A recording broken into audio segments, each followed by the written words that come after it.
long before borders were drawn and flags were raised. The land that is today called Uganda was a vast cradle of kingdoms, clans, and communities. It was a land blessed with lakes that mirrored the skies, mountains draped in mist, and rivers that sang their way through fertile valleys. This land had no single name, for it was not yet one nation but a tapestry of many people. The people of this land identified themselves through their kingdoms and chiefdoms. There was Buganda by the shores of Lake Nyalubale, today called Lake Victoria, Bunyoro Katara stretching across the western plains, Ankole in the rolling hills of the southwest, Busoga by the Great Nile, Toro near the Rwenzori Mountains, and many more like the Karamojong, Ankole, Itiso, and Lugbara across the north and east. Each kingdom had its own rulers, customs, drums, and spirits they prayed to. The name Uganda itself was born from the Buganda kingdom.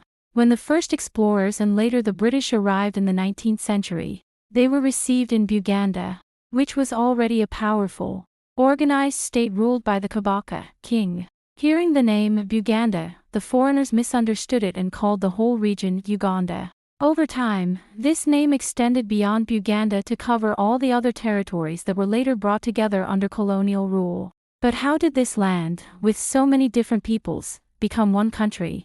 The coming together. In the late 1800s, Arab traders from the East Coast arrived, bringing cloth, beads, and the Islamic faith.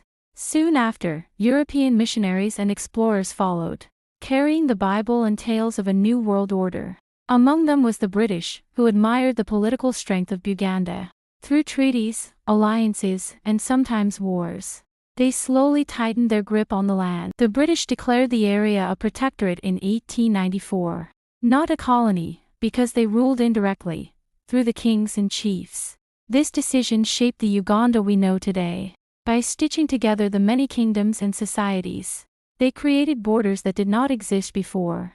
The land that had once been known only by its kingdoms, rivers, and mountains was now called Uganda, a name drawn from Buganda but enlarged to embrace all. The road to nationhood.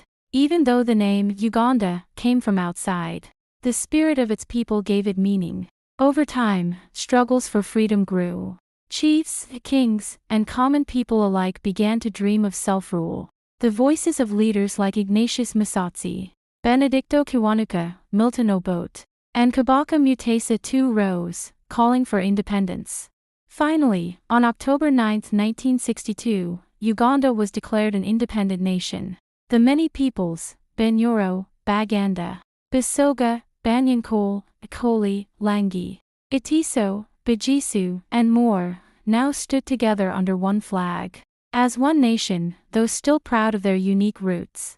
The poetry of Uganda's birth. Uganda was not born from one mother or father but from many ancestors. Its soul is woven from the thunder of the Nile, the snow of the Rwenzori, the roar of lions on the savannah, and the whisper of drums in the night.